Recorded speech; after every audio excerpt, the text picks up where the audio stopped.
Opa, seja bem-vindo à aula de fundamentos do treinamento Como Fazer Isenção. Nessa aula a gente vai falar sobre o mercado da pessoa com deficiência. É a parte inicial para você entender, como é que funciona essa questão do mercado, porque a gente está falando sobre, é um nicho de mercado, pessoa com deficiência, é um nicho poderoso, porque a gente está falando de 1/4 da população brasileira. Só que dentro da pessoa com deficiência existem vários nichos de diferentes áreas possíveis. Imagine construção civil, arquitetura, a parte que a gente trabalha, veicular, parte de saúde. Então, assim, se é 1/4 da população, é muita gente e essas pessoas elas consomem diversos produtos e serviços. E aqui a gente vai discutir naturalmente o que interessa, o principal, que é o serviço de assessoria documentalista, tá? Mas vamos ter uma visão geral de algumas coisas aí sobre a pessoa com deficiência. O mercado da pessoa com deficiência. Antes de qualquer coisa, a gente tem que conversar sobre o que é, a definição de pessoa com deficiência. Você vai ver que você costuma escutar, vai ser comum, escutar pessoa com necessidade especial, pessoa especial, você vai ouvir muito disso, mas você aqui vai entender como falar corretamente os termos, quais são os termos corretos e identificar os termos, inclusive, errados, tá bem? Então é o seguinte, a definição de pessoa com deficiência, isso é importante você entender, são dois atributos básicos, tá? Uma é a ausência ou disfunção psíquica, fisiológica ou anatômica. O que isso significa? Que a pessoa ela tem uma ausência ou disfunção, ou ela não tem um membro ou uma parte sensorial, não veio com ela, ela nasceu ou adquiriu essa situação, um trauma, enfim. E aí ela vai entrar na situação onde vai estar também incompleto, quando ela não está perfeita naquela função. Não está perfeita naquela função. Um exemplo, uma pessoa que tem uma redução de mobilidade de um membro superior direito, tá? Esse braço aqui, braço direito. Ela está com uma redução de mobilidade. Ela tem um membro, só está presente, só que existe uma disfunção desse membro. A ausência seria, por exemplo, amputação. A pessoa não tem um membro superior direito, então ela entraria nessa situação. Então, aqui nós temos esse atributo para duas situações, a psíquica e a fisiológica ou anatômica. O que isso significa? Psíquica é a chamada deficiência mental ou intelectual. Lembrando, atualmente na legislação você vai ver muito deficiência mental, mas deficiência intelectual é o novo conceito, como é que se define a pessoa que tenha uma disfunção na questão psíquica, tá bom? Não é impossível existir a questão de ausência.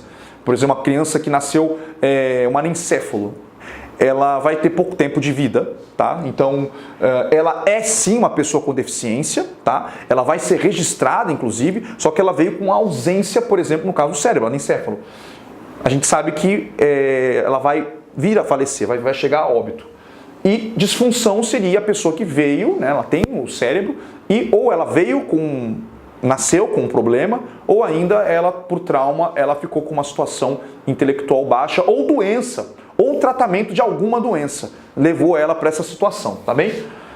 Fisiológica ou anatômica, a gente já usei o exemplo do braço, isso aqui é uma pessoa com deficiência física, tem uma redução de mobilidade, ou amputação é uma pessoa com deficiência física, tá?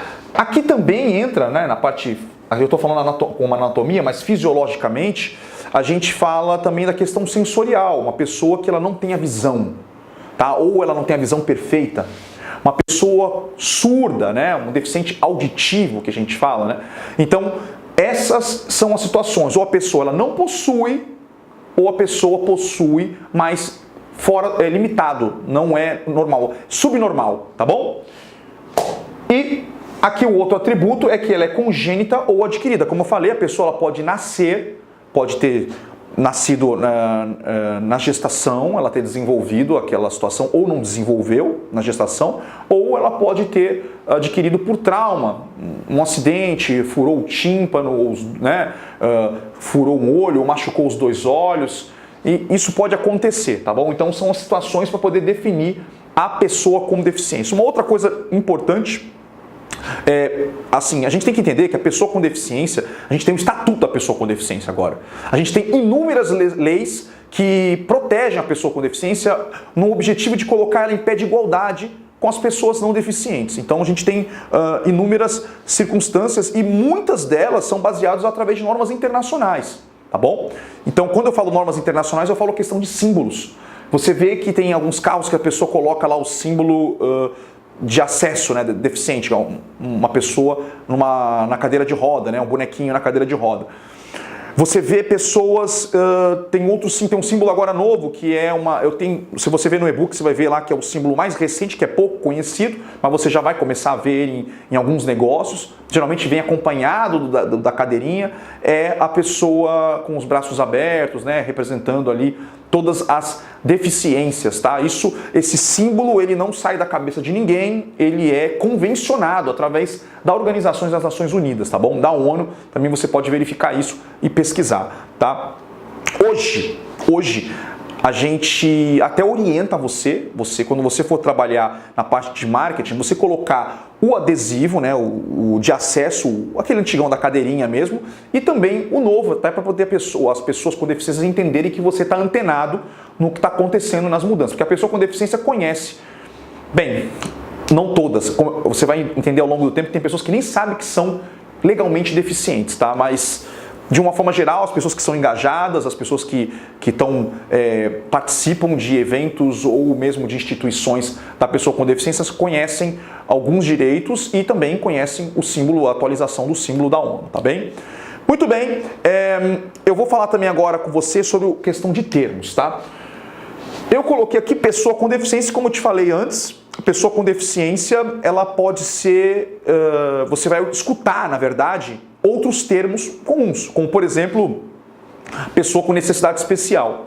Então, qual é o termo certo, Michael? Qual é o termo que eu tenho que usar com os meus clientes? Qual é o termo que eu tenho que utilizar no marketing? O termo correto é o seguinte: pessoa com deficiência, como está escrito aqui, ou ainda pessoas com deficiências, ou ainda o PCD. Tá? A gente fala muito sobre a questão do PCD, você coloca P, C minúsculo, D, PCD, está abreviando PCD, mas quando você estiver dirigindo ao teu cliente, você tem que se preocupar em falar ou pessoa com deficiência, e muitas vezes você ainda vai usar a expressão redução de mobilidade, por uma questão de marketing, tá bom? Tem pessoas que não se consideram deficientes e legalmente são, então eu comentei sobre isso, a gente vai falar mais à frente também. Que é comum que você escute por aí, tá? Pessoas com necessidades especiais. Esse termo você vai escutar. O que mais? Pessoa especial. Eu falei também, a pessoa especial, uma cliente que é especial, também você vai ouvir. Pessoa portadora de deficiência. Portadora de deficiência. Ou portador de deficiência, ou ainda PNE, que aí é a abreviação de pessoa com necessidade especial, ou PPD, que é a pessoa portadora de deficiência. Veja bem, no passado não era errado utilizar essas siglas, só que como existem essas convenções e esses órgãos ligados à pessoa com deficiência, ao longo do tempo vão caindo em desuso esses termos, tá bom? Então caiu em desuso, pessoa portadora, ele fala assim, a pessoa não porta deficiência, ela é deficiente. Realmente ela não porta uma deficiência, ela não está carregando uma deficiência, né? Ela é deficiente. Então isso é muito importante, toma muito cuidado para não falar com uma pessoa com deficiência que ela é portadora ou que ela é especial. Quem é especial? Seu parente é especial. Cuidado com isso, tá? Muito cuidado com isso. Pessoa com deficiência ou PCD. E ainda, como eu falei, né? Você vai perceber o seguinte, que 1 a cada 10 veículos, eles precisam de uma adaptação veicular, tá bom? Uma adaptação externa, não que venha de fábrica. A gente vai discutir isso ao longo do tempo. Ou seja, 90% das pessoas, elas não precisam de uma adaptação para poder dirigir. As chances são que muitas dessas pessoas não se consideram deficientes, conheceram o direito dela, ou seja, viram que legalmente elas são, que possuem uma dificuldade, uma redução de mobilidade, e agora ela se reconhece, mas legalmente, como deficiente. Ela não fica colocando colantezinho de adesivo de deficiente para lá e para cá para poder mostrar que é deficiente. Na verdade, ela até quer esconder isso, para poder ela se sentir também em pé de igualdade. Então você tem que ter essa sensibilidade de entender quando usar a expressão pessoa com deficiência ou redução de mobilidade. Por isso, na questão de deficiência física, que é a maioria dos casos de isenções, redução de mobilidade, tá bom? Então, isso é muito importante. Uma outra coisa que eu deixei também para você dar uma olhadinha, dá uma olhada num vídeo que eu coloquei lá no e-book sobre a ex-presidente Dilma Rousseff falando numa convenção, né, sobre os direitos da pessoa com deficiência e ela usando o termo errado. Dá uma olhadinha lá, fica a dica, tá bom? Vejam que eles vaiaram ela e isso pode acontecer com você, só que de uma maneira mais cruel. A pessoa, de repente, preferir o seu concorrente, tá? Então, muito cuidado com isso. Então, é isso aí. Esse foi o primeiro vídeo, né, falando sobre pessoa com deficiência e suas definições. Espero que você tenha gostado e a gente vai continuar com o próximo tema na próxima aula.